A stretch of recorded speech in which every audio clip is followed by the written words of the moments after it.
Hello everyone. Today we will be doing a dictation from Progressive Magazine, April 2026. I will be dictating exercise number 26. We will start the dictation in 10 seconds.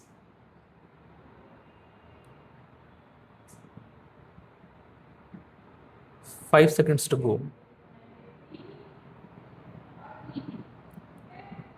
Start.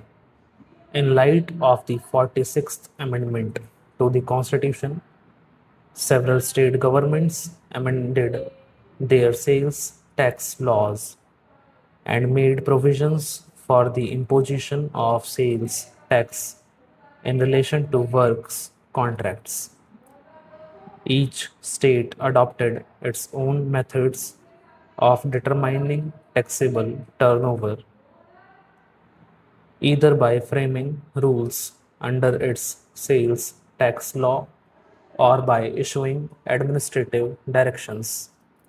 The method adopted by the sales of states for determining the taxable turnover relating to workers' contracts for purposes of levy of sales tax were such that sales tax had to be paid by the building contractors, not merely on the value of materials supplied by them in connection with the works contracts, but also on the expenditure they had incurred in securing the services of architects and engineers who had supervised the execution of the works, and also on the amount which they were entitled to receive for supervising the execution of the works, while levying sales tax on the price of the materials supplied for the construction of houses, factories, bridges, etc. The sales tax authorities of the state did not take into account the conditions and restrictions imposed by Article 286 of the Constitution and the provisions of the Central Sales Tax Law.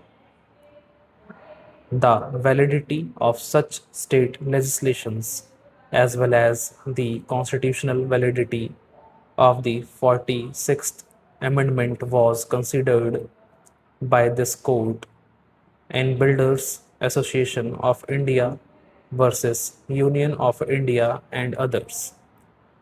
The court upheld the constitutionality of the 46th Amendment on the issue of the validity of the state legislations.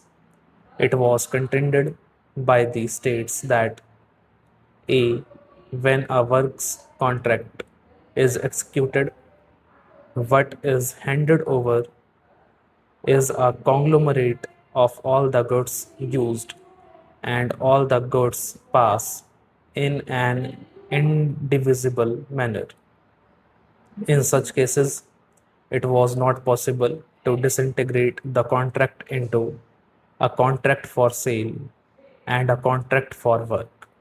And thus, Article 366 of the Constitution has conferred on the legislature of states the power to levy tax on works contract, and B.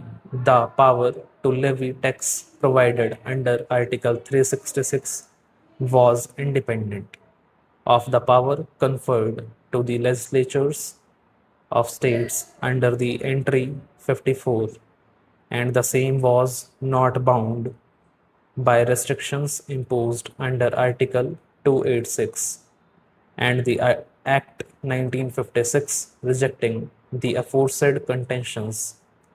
This court made pertinent observations regarding the rules tax law as prevalent in the state here.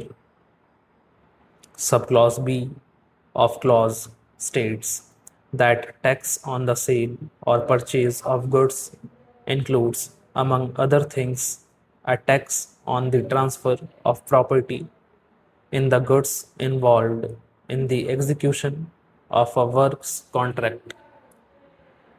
It does not say that a tax on the sale or purchase of goods included a tax on the amount paid for the execution of the works contract. It refers to a tax on the transfer of property and goods involved in the execution of a works contract. The emphasis is on the transfer of the property and goods.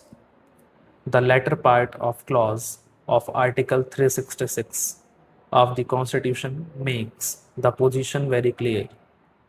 While referring to the transfer, delivery, or supply of any goods that take place as per subclauses A to F of clause, the latter part of clause says that such transfer, delivery, or supply of any goods shall be deemed to be a sale of those goods by the person making the transfer, delivery, or supply, and a purchase of those goods by the person to whom such transfer, delivery of property and goods under subclause B of clause is deemed to be a sale of the goods involved in the execution of a works contract by the person making the transfer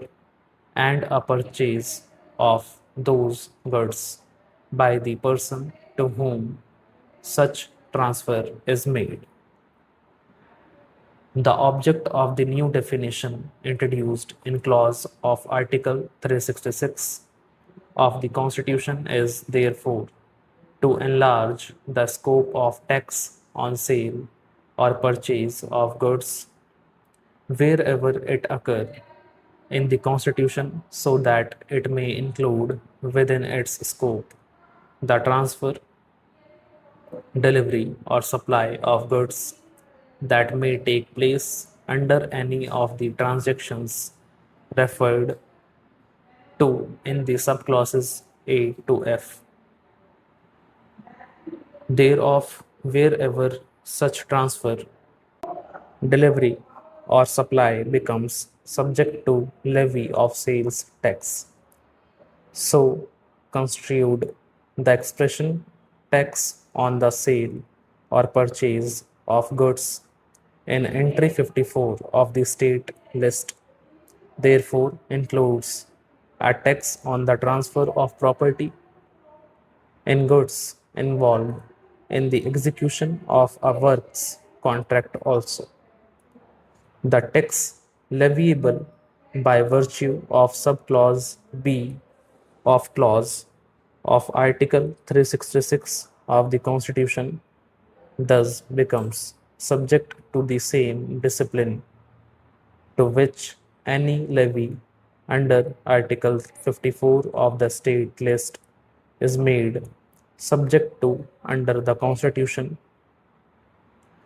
The position is the same when we look at Article 286 of the Constitution. We are of the view that all transfers, deliveries, and supplies of the goods are subject to restrictions under Article 366. Stop.